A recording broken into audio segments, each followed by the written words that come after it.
Гантулга гэдэг залуу алдсан байж болно. Гэхдээ залуучуудын улс төрийн эрхийг хязгаарлах орлогоо эрх баригч нам зогсоох хэрэгтэй. Жанжин Сүхбаатар 20 хэдхэн настай байхдаа ардын хувьсгалыг удирдах байсан юм шүү. Санжаа сүрэнгийн зэрэг 27 настай байхдаа арчилсан хувьсгалыг удирдах байсан юм шүү. Одоо Гантулга гэдэг залуугийн алдаан дээр дөрөөлж 30-аас доош насны залуучуудыг улс төрд оруулахгүй өгдөг яриагаа эрх баригч нам зогсоогоорой. Үндсэн хуулийн нэмэлт өөрчлөлтийн төслөөсөө энэ залтаа гасч хаяарай. Ганцхан залуугийн алдаан дээр дөрөөлж Монголын мянган залуучуудыг улс төрөөс хөөх, улс төрөөс хасах, хавчин гадуурхах энэ бодлогыг явуулж болохгүй шүү гэдгийг би та бүхэнд сануулъя.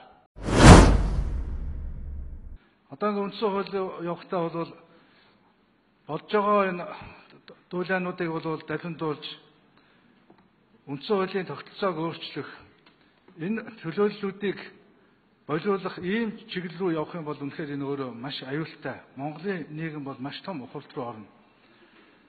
Зундай зүсэг гишүүн худлаа яриад байна. Даалтан ингэж хүсээд юм гэж. Олон улсын парламентын холбооны зөвлөмж байгаа. Залуучуудын 30-аас доош насны залуучуудын төлөөллийг парламентод нэр дэвшгэд 20% квот тогтоогооч гэж аль биесны шийдвэр байгаа шүү.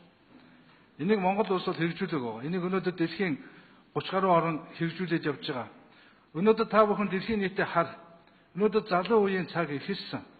Канадын ерөнхий сайд хэдэн настай байна? Францын ерөнхий сайд хэдэн настай байна? Австрийн ерөнхий сайд хэдэн настай байна? Италийн ерөнхий сайд хэдэн настай байна? Өнөөдөр дэлхийн нийт залуучуудаа дагаж залуучуудын эрен эхэлж тэднийг дэмжиж хөгждөг энэ цаг эхэлсэн.